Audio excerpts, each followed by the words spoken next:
നമസ്കാരം. തെന്നാലി രാമൻ കഥകളിലെ 20ാമത്തെ കഥ. വിദേശിയായ ഒരു ചാരൻ വേഷം മാറി വിജയനഗരത്തിൽ എത്തിയിരിക്കുന്നു. കൃഷ്ണദേവരായരെ വധിക്കണം എന്നാണ് ചാരൻ്റെ ഗൂഢമായ ഉദ്ദേശം. ബിജാപ്പൂർ സുൽത്താൻ്റെ ചാരനാണ് അയാൾ. ബിജാപ്പൂർ ഉൾപ്പെടെ മറ്റനേകം രാജ്യങ്ങൾ ആക്രമിച്ച് പിടിച്ചടക്കണം. അപ്രകാരം ഒരു തീരുമാനം എടുത്തിരിക്കുകയാണ് കൃഷ്ണദേവരായർ.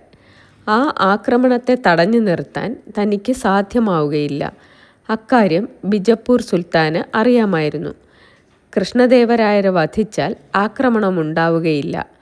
ആ വധം നടത്താൻ ബിജാപ്പൂർ സുൽത്താൻ ചാരനെ നിയോഗിച്ചതാണ്. സുൽത്താൻ്റെ മതക്കാരനായിരുന്നു രാജാ സാഹിബ് എന്നു പേരുള്ള ചാരൻ.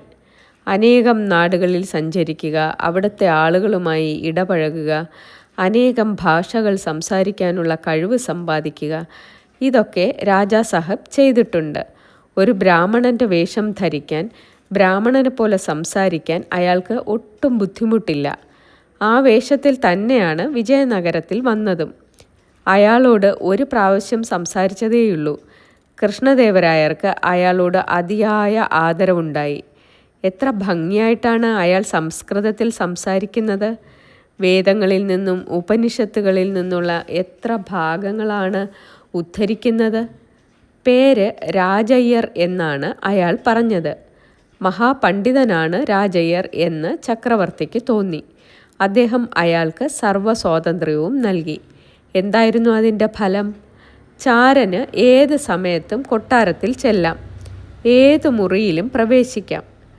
രാജയ്യരായ രാജാ സാഹിബിന് നല്ല തരമായില്ലേ? ഇനി വേണം തൻ്റെ പരമമായ ഉദ്ദേശം സാധിക്കാൻ, അതായത് കൃഷ്ണദേവരായൻ്റെ വധം. പക്ഷേ എളുപ്പത്തിലൊന്നും അത് സാധിക്കുകയില്ല. അക്കാര്യം രാജാ സാഹിബിന് അറിയാം. കൊട്ടാരത്തിൽ നല്ലപോലെ കരുതലുകൾ ഏർപ്പെടുത്തിയിട്ടുണ്ട്. പലയിടങ്ങളിലും കാവൽ ഭടന്മാർ നിൽക്കുന്നു. ചക്രവർത്തിയോടുകൂടി സദാ ആളുകൾ ഉണ്ടായിരിക്കും. ചക്രവർത്തി നിരായുധനായിരിക്കുന്ന സമയം, അദ്ദേഹത്തിൻ്റെ സമീപം ആരും ഇല്ലാതിരിക്കുന്ന സമയം, അതിനായി കാത്തു തുടങ്ങി ചാരൻ. എന്തുകൊണ്ട് എന്നറിഞ്ഞില്ല, രാമന് ആകെ ഒരു പന്തികേട് അനുഭവപ്പെട്ടു. കണ്ട നാൾ മുതൽക്കേ അയാൾക്ക് രാജയ്യരെ അത്ര പിടിച്ചില്ല. തൻ്റെ മനസ്സിലിരിക്കുന്നത് അയാൾ ചക്രവർത്തിയെ അറിയിച്ചു. തിരുമേനി, രാജയ്യർ വാസ്തവത്തിൽ ഒരു ചാരനാണ്. അതാണ് എൻ്റെ വിശ്വാസം.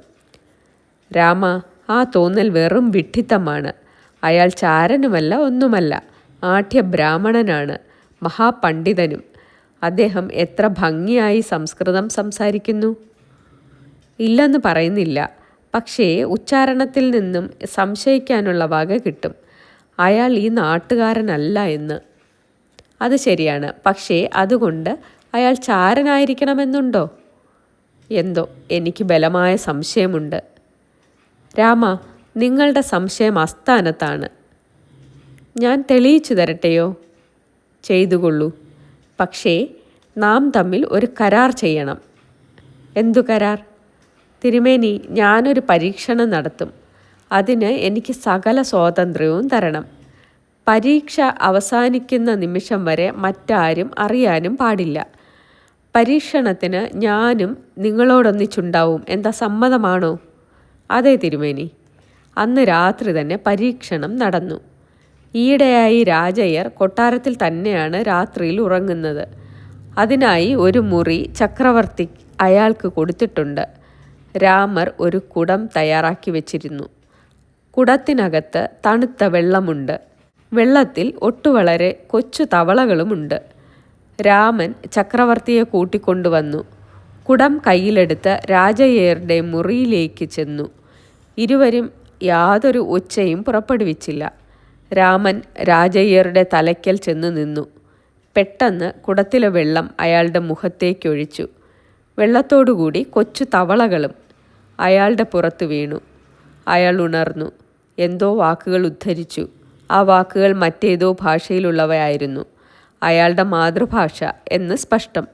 വിജയനഗരത്തിലെ ഭാഷ അല്ലതാനും. മറ്റൊന്നുകൂടി അയാൾ ചെയ്യുകയുണ്ടായി. ഒളിച്ചു വച്ചിരുന്ന വാളെടുത്ത് പരിഭ്രമത്തോടെ രാമനെ വെട്ടി. രാമൻ ദൂരെ മാറിക്കഴിഞ്ഞിരുന്നു. അക്കാരണത്താൽ രാമന് വെട്ടേറ്റില്ല. ചക്രവർത്തിക്ക് മനസ്സിലായി രാജയ്യർ ചാരൻ തന്നെയെന്ന്. ഒരൊറ്റ വെട്ടിന് അദ്ദേഹം ചാരൻ്റെ കഥ കഴിച്ചു. രാമന് വലിയൊരു തുക സമ്മാനമായി കിട്ടി. ബിജപ്പൂരിൽ നിന്ന് വന്ന ചാരൻ കൊല്ലപ്പെട്ടു, ശരിയാണ്.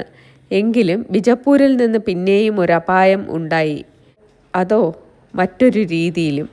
സുൽത്താൻ്റെ ആളുകൾ അയാളെ സമീപിച്ചു. ആ ആൾ ആരായിരുന്നു? വിജയനഗരത്തിലെ കൊട്ടാരം ജോത്സ്യൻ. വമ്പിച്ചൊരു തുക ജോത്സ്യന് കൈക്കൂലി കൊടുക്കാം. അതായിരുന്നു രഹസ്യമായ കരാർ. രാജ്യദ്രോഹിയായിരുന്നു കൊട്ടാരം ജോത്സ്യൻ. എന്തായിരുന്നു ജോത്സ്യന് ശത്രുക്കളുടെ നിർദ്ദേശം? ചക്രവർത്തിയോട് ഭാവി ഫലം എന്ന രീതിയിൽ ഒന്ന് പറയണം. 1 വർഷം തികയുന്നതിന് മുമ്പ് ആക്രമണത്തിനിറങ്ങരുതെന്ന്. ആക്രമിച്ചാൽ ഫലം മൃത്യു ആയിരിക്കുമെന്ന്.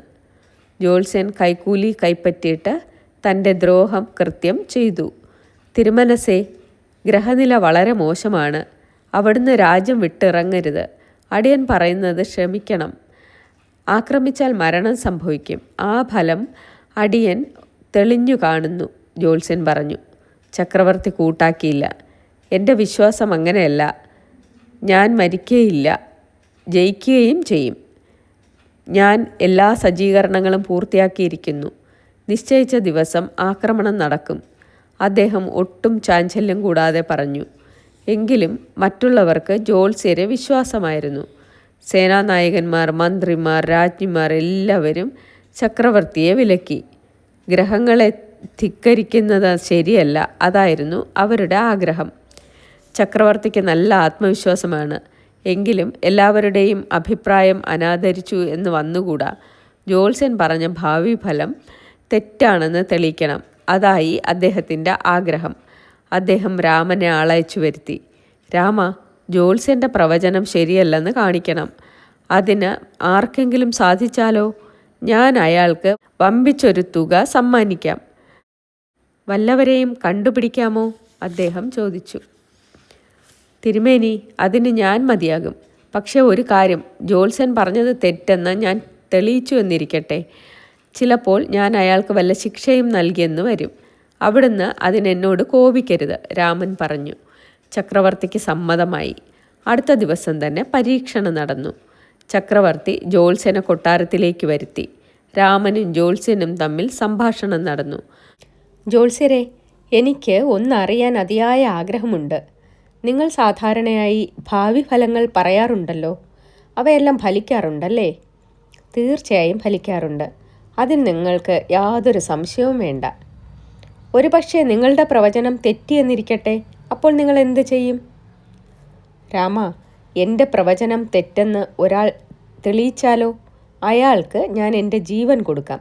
എന്താ, അതുപോരെ? മതി. ആട്ടെ, ജോത്സ്യർക്ക് ഇപ്പോൾ എത്ര വയസ്സുണ്ട്? എനിക്ക് 43 വയസ്സായി. ജോത്സ്യർക്ക് ജോത്സ്യരുടെ ഭാവി ഫലം പറയാനൊക്കുമോ? തീർച്ചയായും പറയാം.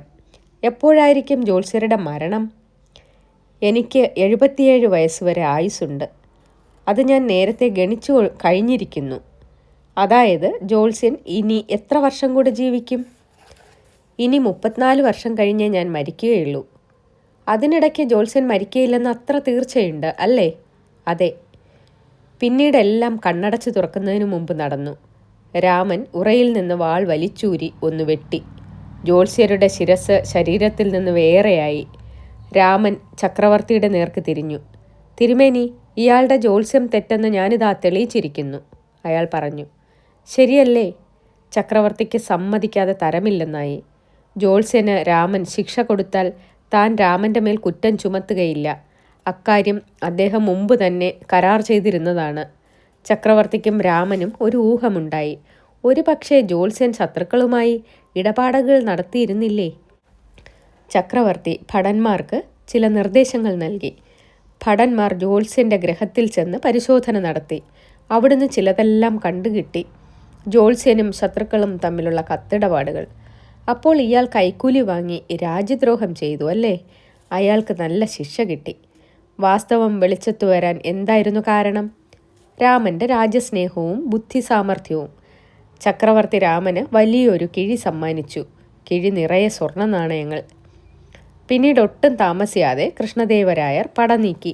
വിജയനഗര സൈന്യം ആർത്തിരമ്പി. അന്യരാജ്യങ്ങളിൽ കടന്നു കയറി. പല രാജ്യങ്ങളും പിടിച്ചടക്കി. വിജയനഗരത്തെ എല്ലായ്പ്പോഴും അനുഗ്രഹിച്ചു.